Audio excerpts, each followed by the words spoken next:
Hey class, I have one question for you. What motivates you? What keeps you going? When times get hard, what reinvigorates you?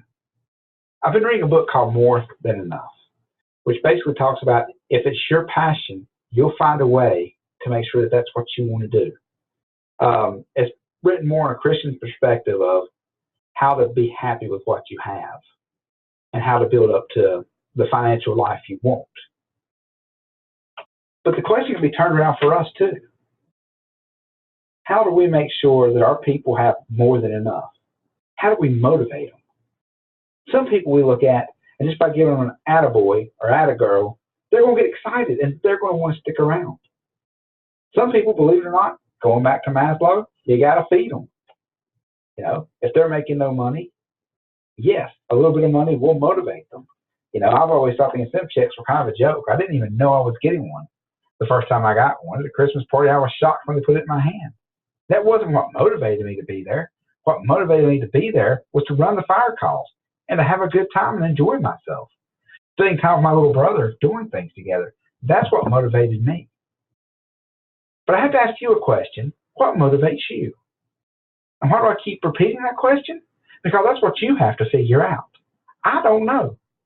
I don't know what keeps you going. What makes you decide to do a 3-page paper for me and then know that at the end I'm going to ask you for a 5-page paper? What made people do 20-page papers for me in the community college system when obviously all they had to do was not do the assignment, they'd still get a C? There's a difference. A motivated person will do anything for their passion. So here's the secret. Find out what they're passionate about. If you have a so-so firefighter on your fire department, guess what? There's got to be something they're passionate about. Help them get there. If it turns out they just like to talk, maybe the Fire Prevention Bureau is for them. Or if they like to read books, they're into trying to figure out advanced problems, maybe they need to go out and be an engineer. Maybe they need to be in a different area. It's finding their passion that'll keep them going. Now, here's the million-dollar question. How do you remotivate someone that's lost their motivation?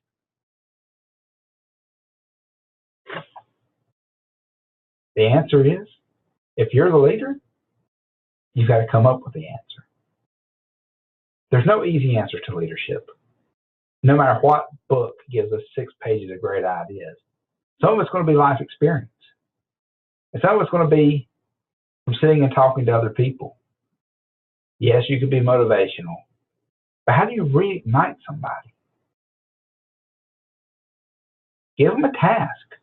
Rebuild their self-worth. Show them how important they are. That's part of it, because as a volunteer, there's not a lot you can give them sometimes. Now, if it's their paid job, you can give them an order, and an unmotivated person will do an unmotivated job. Everybody thinks money makes the world go round. In our line of work, it doesn't even hardly make a difference. Most of us, on our days off, go back to our volunteer fire departments and run calls for nothing. So my question to you again is, what motivates you? As a leader, you've got to figure out what motivates your people.